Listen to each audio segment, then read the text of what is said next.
pagi yang luar biasa ini. Kembali Tuhan mempersatukan kami anak-anak-Mu yang setia ini di tempat ini. Kami datang ke tempat ini karena kerinduan kami haus lapar akan firman-Mu. Kami rindu menyembah, memuji nama-Mu di tempat ini Tuhan. Kami rindu meninggikan Engkau, memuliakan nama-Mu ya Tuhan. Terima kasih kesempatan yang luar biasa ini. Kami percaya bukan sebuah kebetulan tetapi bagian rencana Tuhan atas hidup kami.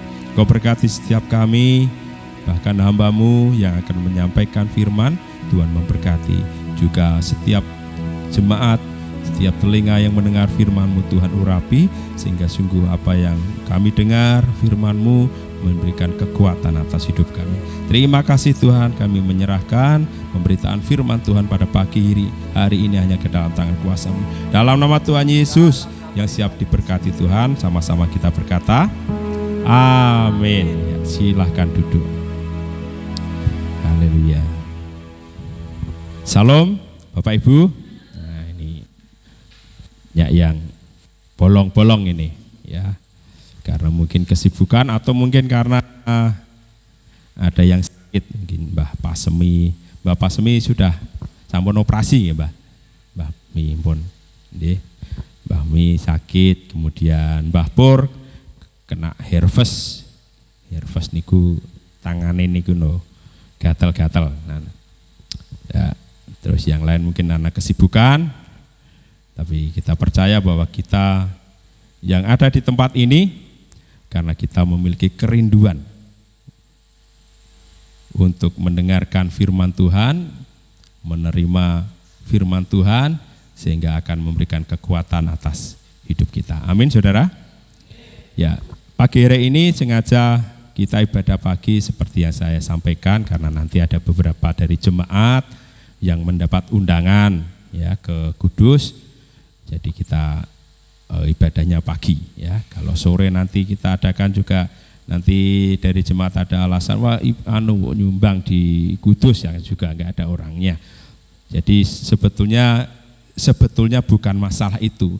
Masalah ke gereja itu ya masalah niat, saudara. Mau ada badai, mau ada gempa, mau ada topan. Tapi kalau hatinya ingin memuji, ingin menyembah Tuhan di tempat ini ya semua bisa dilewati. Saudara, saya sebelumnya minta maaf karena saya itu sebetulnya masih kurang fit sejak saya ngomong kapan itu. Hampir 2 minggu ya saya agak terkena gangguan kesehatan, terutama pilek. Jadi minggu kemarin bahkan saya sampai batuk nggak bisa ngomong itu kan karena ini. Dan puji Tuhan hari ini sudah lebih baik. Saudara yang dikasih Tuhan, pagi hari ini saya mau menyampaikan firman Tuhan. Oke, sudah disiapkan ya. Judulnya adalah Tuhan adalah kekuatan.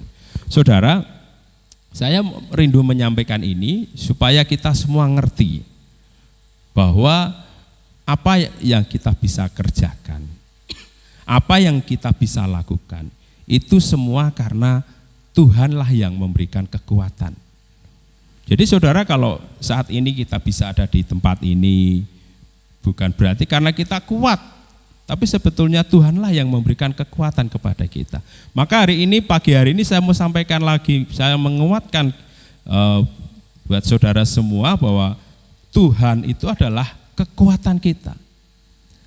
Hanya satu-satunya kekuatan yang kita miliki sehingga apapun yang membuat kita itu goyah, apa yang membuat kita itu dalam masalah itu, kita bisa melewati karena kekuatan kita itu bukan karena kekuatan manusia, tetapi karena kekuatan Tuhan. Saudara, kita baca Mazmur 84 ayat 6 sampai 8 begini firman Tuhan.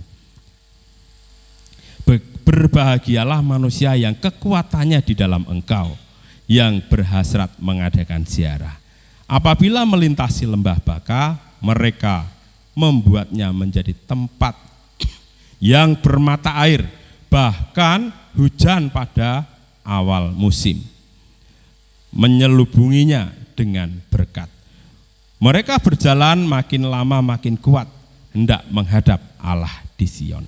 Saudara, Mazmur 84 ini saya sungguh bersyukur bisa berbagi buat kita semua di pagi hari ini, bahwa di dalam setiap apa yang kita lakukan, baik itu dalam keberhasilan kita di dalam organisasi atau keberhasilan kita secara pribadi, itu tidak lepas karena ada bagian yang harus kita kerjakan dan ada bagian yang Tuhan kerjakan, saudara. Jadi keberhasilan seseorang atau organisasi itu juga bisa dikatakan, ya misalnya gereja, itu di next Farhan. Gereja misalnya selalu ada bagian-bagian yang menjadi bagian kita, tetapi ada bagian yang memang menjadi bagiannya Tuhan. Makanya ada seorang tokoh yang namanya Saint Augustine berkata, tanpa Tuhan aku tidak mampu, dan tanpa aku Tuhan tidak mau. Saudara, ini sangat menarik sekali. Jadi Tuhan itu mau kita itu juga melakukan sesuatu. Ada bagian yang harus kita kerjakan. Jadi kalau kita melakukan sesuatu tanpa Tuhan nggak bisa. Tetapi Tuhan pun nggak mau melakukan sesuatu kalau tanpa kita. Tuhan nggak mau. Maka saudara yang dikasih Tuhan, menyambung apa yang disampaikan dalam firman Tuhan minggu kemarin Pak Yus, bahwa kita itu punya bagian. Selama kita bisa melakukan sesuatu, lakukan yang menjadi bagian kita, maka Tuhan pun akan melakukan yang menjadi bagiannya. Ini seorang tokoh yang luar biasa, Saint Augustine niki wong Londo, saudara. Nah, Mazmur 84 ayat 6. Berbahagialah manusia yang kekuatannya di dalam Tuhan. Saya nyambung lagi, dulu saya firman juga tentang berbahagia. Hari ini kita menjadi orang yang berbahagia. Karena apa? Orang yang berbahagia karena kekuatannya di dalam Tuhan. Jadi kalau saat ini kita mengandalkan Tuhan, kekuatan kita itu di dalam Tuhan, maka kita itu tergolong orang yang berbahagia. Bersyukurlah kalau kita mempunyai kekuatan, dan kekuatan itu ada di dalam Tuhan. Mazmur 84 ayat 6. Ya, hari ini cepat saja. Nah, saudara, apa yang terjadi jika kekuatan kita itu di dalam Tuhan sekarang? Apa yang terjadi kalau kekuatan kita ada di dalam Tuhan? Yang terjadi adalah yang pertama, ya, Mazmur 84 ayat 7 begini. Apabila melintasi lembah baka. Lembah baka niku lembah air mata atau kesusahan atau masalah, ya, itu lembah baka. Mereka membuatnya menjadi tempat yang bermata air. Jadi lembah yang ada, yang lembah air mata itu akan diubah menjadi lembah yang bermata air, artinya sukacita dan kemenangan.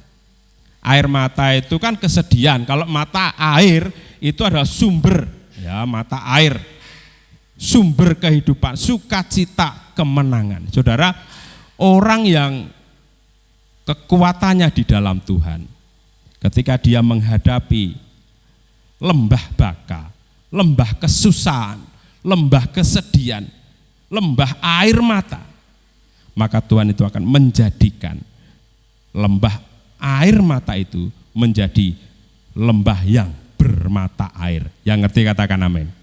Itu kalau kekuatan kita di dalam Tuhan. Ini Mazmur berkata demikian. Saudara, makanya ada satu pujian, ya, saya sering dengarkan ini. Satu pujian mungkin di situ enggak ada. Judulnya adalah Kau rangkai air mataku jadi permata. Mungkin jenengan pernah dengar, ya. Kau rangkai air mataku jadi permata. Kau ubah kabut hitamku menjadi sutra.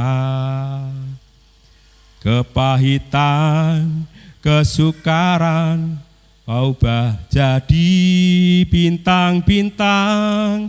Kau rangkai air mata jadi permata. Kurang lebih begitu. air mata menjadi permata kalau kita tinggal di dalam Tuhan. Kekuatan kita ada di dalam Tuhan. Saudara yang dikasih Tuhan, ini sangat menarik. Jadi begini, kalau kita di rumah itu kan ada listrik ya. Listrik kalau dipakai untuk biasa saja, masak dan sebagainya, mungkin listrik 450 itu sudah cukup. Mboten jeglek, nggak akan turun itu. Tetapi kalau lama-kelamaan nambah alat, ada tambah kulkas, tambah TV, tambah alat-alat yang lain, alat-alat tukang dan sebagainya. Kalau kita pergunakan itu kira-kira pripun nggih? 450 ya pastinya jeglek. Dia akan turun. Dayanya akan turun, saudara. Maka supaya itu enggak jeglek, maka harus ditambah dayanya. Ditambah jadi 900 atau mungkin yang lebih tinggi lagi. Jadi bukan masalah itu MCB-nya yang bermasalah, bukan, tetapi karena dayanya yang memang perlu ditambah, saudara.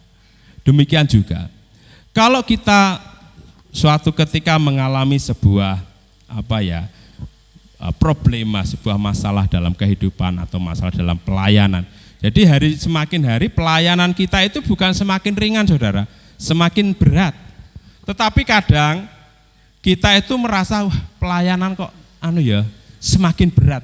Apakah karena tugasnya? Saya kira tidak. Tetapi karena apa? Karena memang banyak hal yang harus dipikirkan. Sebetulnya kemampuan kita itu sudah maksimal, nggak berubah.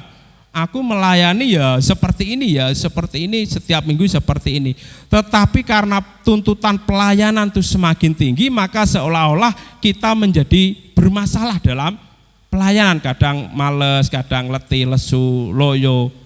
Bukan karena kita yang loyo, tetapi karena tuntutan pelayanan itu yang semakin berat. Maka yang harus kita ubah itu adalah kekuatan kitanya. Kita harus tambah dayanya, kayak listrikmu ditambah dayanya supaya bisa mengikuti tuntutan pelayanan, tuntutan pekerjaan yang kita lakukan. Bahkan dalam pekerjaan pun demikian. Sebetulnya aku kan seperti biasa melakukan sesuatu, kayak biasane lah saya bekerja seperti biasa, tapi kok semakin berat ya, karena memang banyak tuntutan, maka cara listriknya kudune ditambah daya. Nah, engkau harus menambah kekuatanmu. Nah, kekuatan yang dari mana? Engkau harus minta kepada Tuhan supaya Tuhan memberikan kekuatan kepadamu supaya apa? Supaya bisa melalui setiap apa yang kita kerjakan, baik itu dalam pelayanan maupun di dalam pekerjaan. Jadi harus nambah daya. Kalau kita biasa-biasa saja, ajek, hidup kita biasa saja, tidak ada perubahan, ya kita semakin berat, saudara. Maka kita harus imbangi bahwa kita juga harus menambah kekuatan. Kita minta lebih sama Tuhan. Tuhan, beri saya kekuatan supaya bisa menjalani setiap pekerjaan atau pelayanan yang saya kerjakan. Jadi itu, saudara, harus tambah daya. Ditambah lagi kekuatan kita masing-masing supaya bisa mengikuti itu, melaksanakan tugas kita di dalam pekerjaan ataupun pelayanan. Ketika ada masalah besar datang menimpa kita dalam lembah air mata, maka faktor Tuhanlah yang sebagai penentu, saudara. Tuhanlah sebagai penentu atas setiap apa yang menjadi masalah di dalam setiap hidup kita. Jadi Tuhanlah yang menjadi sumber kekuatan sebagai penentu bagaimana cara menyelesaikan setiap persoalan. Faktor Tuhan sebagai penentu. Maka di sini saya mau ceritakan beberapa firman Tuhan yang menceritakan bagaimana Tuhan itu menyertai orang-orang Israel. Ya, meskipun orang Israel itu seperti itu, tapi Tuhan itu campur tangan sehingga menjadi kekuatan orang Israel untuk bisa menerima janji Allah masuk ke dalam tanah Kanaan. Yang pertama adalah dalam Keluaran 23 ayat 28 sampai 29.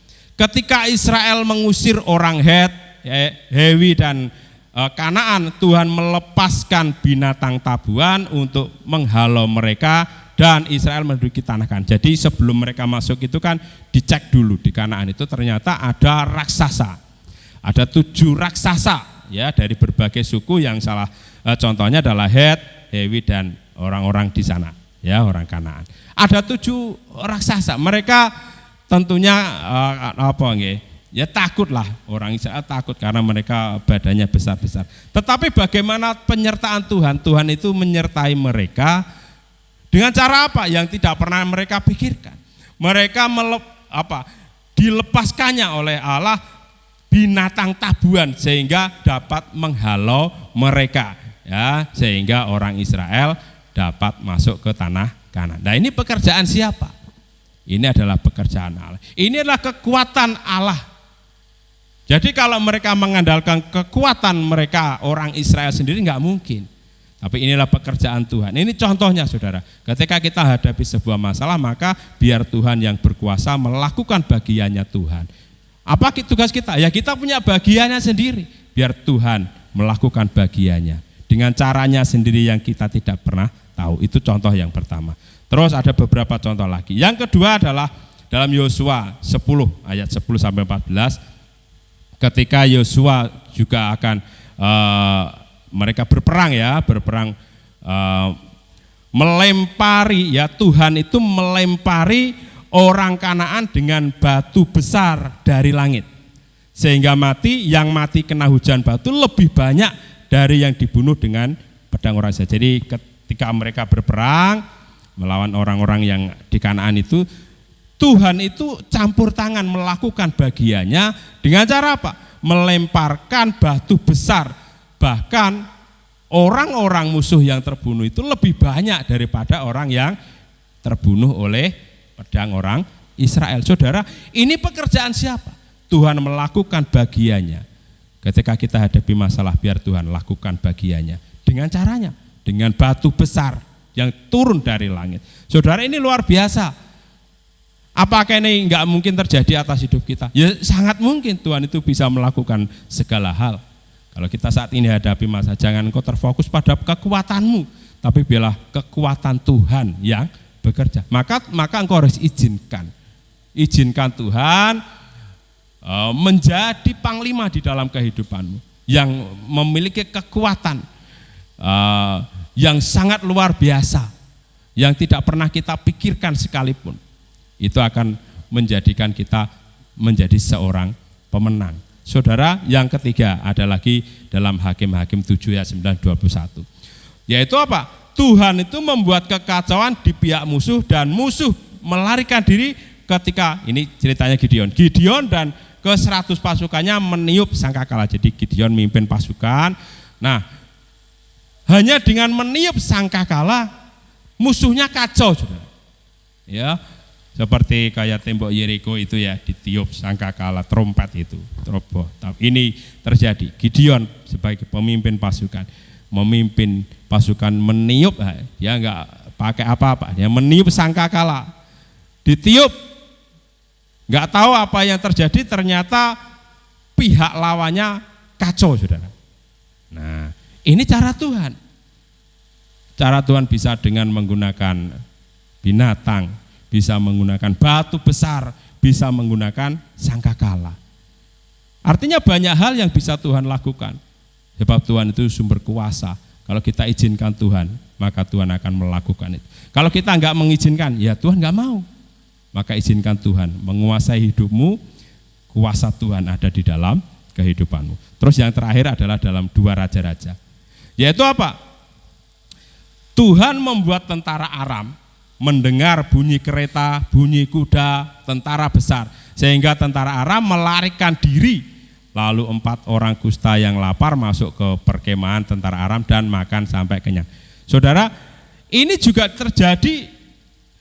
Musuh itu seolah-olah apa? Mendengar bunyi kereta, bunyi kuda, suara gemuruh tentara yang besar, sehingga mereka kalang kabut, saudara. Lari meninggalkan kemah mereka.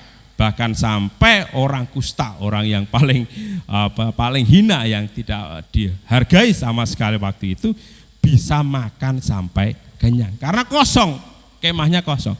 Jadi Tuhan melakukan sesuatu mujizat yang luar biasa, seolah mendengar seperti suara gemuruh, suara pasukan seperti suara kuda, pasukan berkuda, sehingga mereka lari tunggang langgang meninggalkan kemah mereka. Saudara, ini contoh pekerjaan kuasa Tuhan. Maka hal ini juga bisa terjadi atas hidup kita. Ketika kita dalam menghadapi pergumulan masalah, biarlah Tuhan yang berkuasa. Jangan kau hanya mengandalkan kekuatanmu, tapi biarlah kekuatan Tuhan yang akan menyelesaikan setiap persoalan atas hidupmu. Seperti di dalam cerita-cerita tadi itu. Tuhan bisa melakukan dengan caranya yang ajaib. Saudara, yang pertama adalah kalau kita mengandalkan Tuhan, kekuatan kita di dalam Tuhan, maka Tuhan akan mengubah lembah air mata menjadi lembah yang bermata air, penuh dengan sukacita. Itu yang pertama. Makanya ayo kita jadikan Tuhan sebagai kekuatan kita. Kita tinggal di dalam Tuhan, Tuhan yang berkuasa melakukan segala perkara atas hidup kita. Jangan pernah didikte ya, Tuhan itu sudah tahu caranya nolong kita. Gak usah didikte harus begini Tuhan. Yang penting kita minta pertolongan Tuhan, biar kuasa terjadi. Biar Tuhan yang mikir sendiri bagaimana caranya. Saudara, banyak kesaksian yang yang saya alami ya selama saya mengikut Tuhan secara sungguh-sungguh. Bagaimana Tuhan itu memelihara. Ketika seolah-olah saya itu enggak ada jalan keluar. Ketika saya itu ada jalan buntu ya yang enggak bisa saya lewati. Tetapi saya percaya bahwa Tuhan itu nolong saya. Itu cuma keyakinan saya, Tuhan pasti nolong saya. Bahkan pertolongan Tuhan itu saudara, kalau saya mau cerita, selalu datang pada detik-detik terakhir. Jenengan juga pasti mengalami bagaimana pertolongan Tuhan. Mungkin ya pernah mengalami.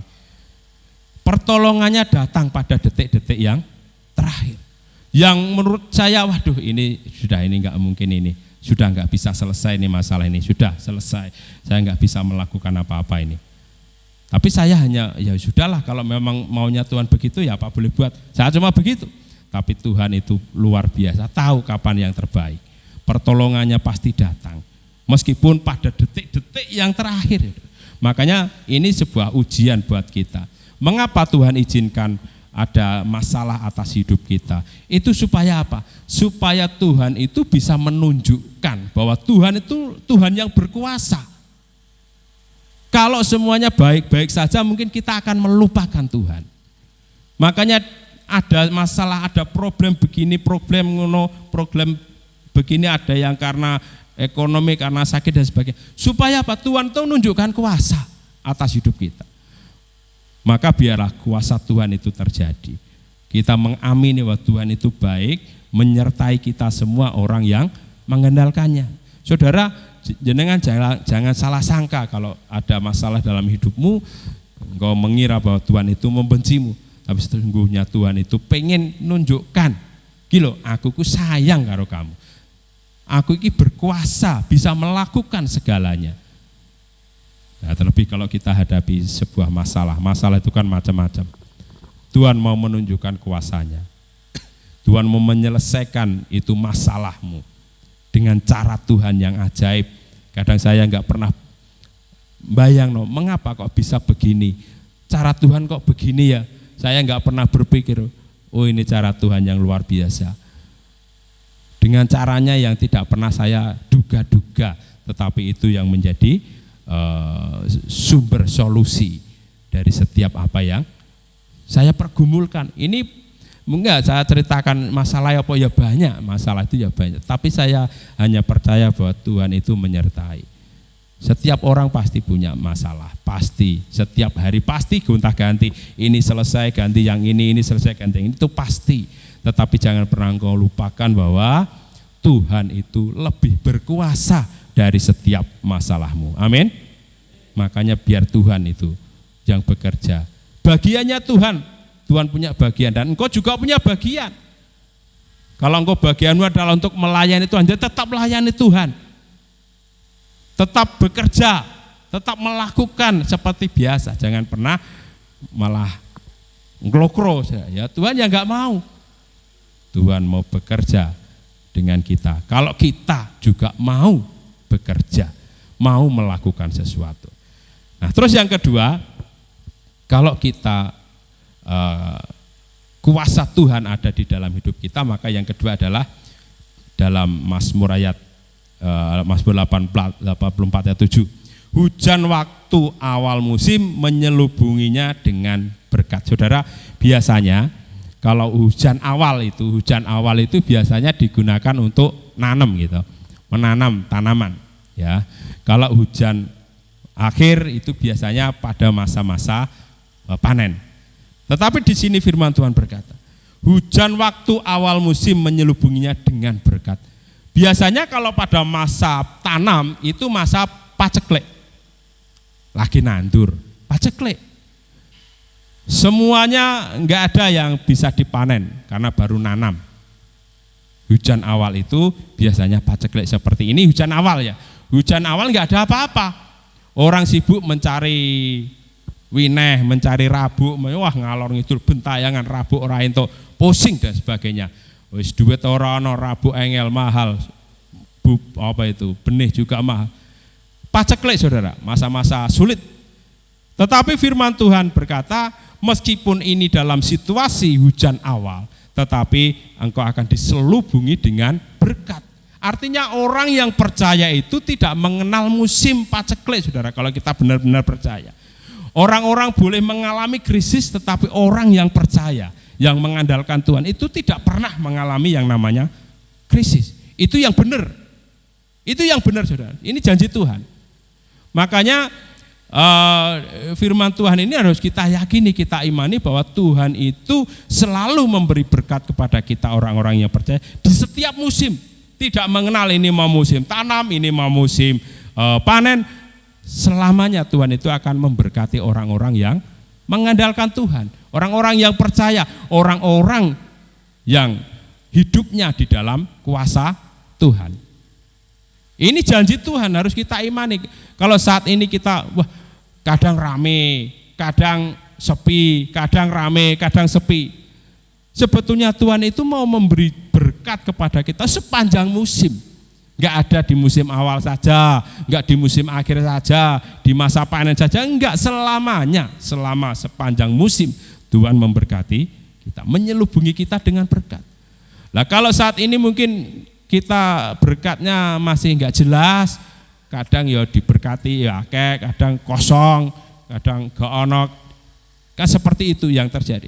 Maka ini yang perlu kita kita lihat, koreksi di hati kita, apakah benar-benar kita mengandalkan kuasa Tuhan di dalam hidup kita. Kalau kita benar-benar andalkan Tuhan, maka berkat itu tidak akan mengenal musim. Orang yang enggak percaya boleh mengalami krisis, tapi orang percaya tidak akan pernah mengalami krisis. Amin. Itu yang benar, saudara. Itu yang benar. Kita imani itu, harus kita imani, saudara. Ini Mazmur ini menguatkan saya luar biasa ya. Sungguh luar biasa, saya mau berbagi kepada jenengan biar kita semua itu mengandalkan Tuhan. Kekuatan kita itu hanya di dalam Tuhan. Jadi kita jangan mengandalkan kekuatan kita direwangi montang-manting dan sebagainya. Saudara, saya mau sedikit bahwa berkat itu enggak akan kemana. Itu sudah rumus, bahkan orang luar itu rezeki ora bakal salah alamat, itu betul juga ya, saya kira itu betul, nggak akan salah Tuhan itu ngirim berkat kepada orang yang memang benar. Ambok jenengan mau delik, kalau mau diberkati ya diberkati. Ya tadi pagi saya sebetulnya ada yang WA saya jam 3 itu gini, Pak jenengan saged nyetak undangan ulang tahun. Yo saged tau, memang tugas apa ya, gaweane ya iku. Jadi pagi-pagi itu saya diberkati. Pak saya mau ya teng ngene jenengan. Gak iso iki aku menang gereja. Nak hari ini saya enggak bisa, saya mau ke gereja. Saya berpikir nak memang keliyo ya silahkan. Ini saya mau berangkat ke gereja, saya enggak bisa ngelayani ini. Pak, ya ampun nanti sore saja. Ya nanti sore saya sore baru di rumah kalau mau. Kalau enggak ya silahkan cari yang lain. Saudara, saya mengutamakan Tuhan. Bisa saja, oh ya ke sini ya nanti, tapi saya ke gerejanya mungkin telat atau mungkin nggak ke gereja. Karena saya melayani ini. Kelihatannya kan Tuhan baik, wah memberkati saya, tetapi kalau kita salah nangkep, itu jadi malapetaka bagi kita. Jadi malapetaka. Kok ya pas sampai minggu, kok biasanya ibadahnya sore, kok ya iki wiane isu. Biasanya kan sore, kalau sore kan oke ya datang saya ibadahnya sore. Oke, tapi kok ya esok jam 3 fajar, tak buka jam 7 tadi. Ya saya maaf ya. Dan akhirnya jenenge rezeki enggak akan kemana. Tuhan itu tahu kok. Yo engke sore yo Pak karena habis gereja saya mau nyumbang. Jadi tak tambahin ngono. Siang enggak iso mergo saya mau nyumbang siangnya. Yo sore yo ya silahkan. Saudara, kita jangan batasi apa ya, kekuatan Tuhan, kuasa Tuhan, jangan batasi. Ya, terkadang caranya ya begitu. Wah, iya isu-isu ya, wah kudune iki langsung oke, siap, saya di rumah padahal mau ke gereja. Tapi saya jujur, saya enggak bisa pagi ini, saya harus ke gereja, pulangnya nanti sore. Ya ora lunga-lunga ya tetap, ya wis Pak, nanti sore. Kalau memang itu berkat dari Tuhan itu enggak akan kemana, saudara. Amin. Pokoknya itu kuncinya. Ora usah doyak kantek lempah ngasih.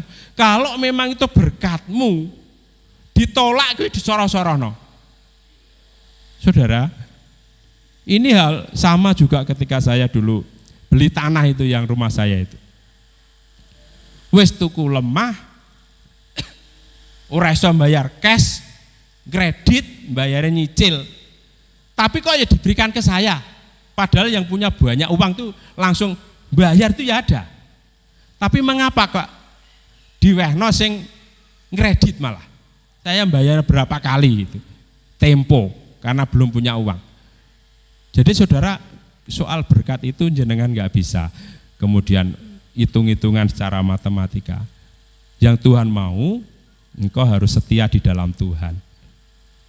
Kalau engkau mulai nggak setia di dalam Tuhan, maka yo rame saudara, yo rame. Berkat mengalir. Tetapi itu bukan sebuah berkat yang akan menjadi berkat dalam hidupnya. Berkat tapi nggak jadi berkat. Berkat yang bisa jadi penyakit, saudara. Karena apa? Cara mendapatkannya dengan melupakan, melalaikan Tuhan. Melupakan kekuasaan Tuhan. Maka ini hati-hati saudara. Saya mau sampaikan ini yang bisnis-bisnis ini. Kalau memang ini Tuhan ini waktunya saya mau beribadah, ya beribadah. Kalau mau hilang, ya enggak masalah Tuhan pasti ganti yang baru, yang lebih baik. Kalaupun memang itu jadi berkat kita, ya engkau ya tetap dinteni, ojo khawatir. Itu yang terjadi dan pagi tadi juga terjadi saya. Dah, nanti sore dia mau nyetak undangan ulang tahun mau geden ini enggak tahu ini. Memang enggak apa-apa karo wong sugih ini. Ya orang kaya, ya. Ya. Itu contoh dan ini bisa terjadi kepada kita semua siapapun. Oke ya. Tuhan itu menjanjikan berkat itu enggak kenal musim, sepanjang musim hidupmu dan Tuhan itu enggak mau kita itu hadapi yang namanya krisis. Dan Tuhan pasti tahu kapan waktunya yang terbaik. Itu yang harus kita pegang. Yang ketiga, apa yang terjadi kalau kita tinggal di dalam kuasa Tuhan, mengandalkan kuasa Tuhan. Yang ketiga, Mazmur 84 ayat 8. Ini yang terakhir, ini tak tutup terus ini. Mereka berjalan makin lama makin kuat hendak menghadap Allah di Sion. Orang yang mengandalkan Tuhan, kuasa Tuhan, setiap hari hidupnya itu semakin kuat dan semakin kuat. Tidak semakin loyo, tidak semakin lokro, tetapi semakin kuat. Ini prinsipnya saudara. Saya juga melihat bagaimana kehidupan rohani saudara semua saya lihat. Mana yang semakin kuat, semakin hebat, semakin nanjak ini, wah bagus ini luar biasa berarti Tuhan memakai dia. Kuasa Tuhan ada di dalam hidupnya. Tapi saya juga melihat, orang semakin kuat tetapi semakin kelokro. Ya ada. Oh berarti dia belum mengandalkan Tuhan di dalam hidupnya. Kuasa Tuhan belum ada di dalam hidupnya. Dia masih mengandalkan kekuatan secara pribadinya, kekuatan secara manusia. Kekuatan manusia terbatas, mau berapa lama? Terbatas, saudara. Tetapi kekuatan Tuhan tidak pernah terbatas. Yang ngerti katakan amin. Makanya saja minta, yuk semakin kuat, semakin kuat, semakin kuat. Semakin hari itu harus semakin kuat. Jangan semakin gak kuat. Jadi semakin hari ujiannya semakin berat, membuat kita semakin kuat. Seperti tadi pagi itu ya ujian loh, saudara. Jangan dikira gak ujian loh. Ujian hidup saya loh itu. Wah, harusnya saya melayani pembeli ini, proyek ini, wah lumayan ini. Wah, nyetak undangan berwarna kan lumayan. Tapi Tuhan ini tak jawab gimana? Maaf saya mau ke gereja dulu. Nah, ya, nyatanya dia masih nunggu, oke saja. Ya, enggak kemudian cari yang lain. Apakah enggak ada orang yang bisa nyetak undangan selain saya? Belajar saudara, banyak. Tapi mengapa dia kok mintanya ke saya? Ya enggak tahu, itu cara Tuhan. Makanya benar, rezeki itu enggak akan tertukar dan tidak akan pernah salah alamat. Asalkan kita benar sungguh percaya bahwa semuanya itu berasal dari Tuhan. Jangan pernah engkau melupakan Tuhan, kuasa Tuhan di dalam kehidupanmu. Haleluya, amin. Terima kasih. Pagi hari ini firman Tuhan ini kiranya memberikan kekuatan kepada kita. Kita semakin mengandalkan Tuhan, biar kuasa Tuhan bekerja atas kehidupan kita. Mari kita berdoa. Tuhan, kami mengucap syukur bila kami sudah mendengarkan firman yang singkat ini, tapi kami mohon pertolongan-Mu. Biarlah firman-Mu ini boleh termeterai atas hidup kami bisa melakukan atas firman-Mu ini dalam kehidupan kami. Berkati kami semua supaya bisa menjadi pelaku firman, bukan hanya pendengar firman saja, tapi melakukan dalam hidup kami masing-masing. Terima kasih saudaraku yang diberkati Tuhan. Mari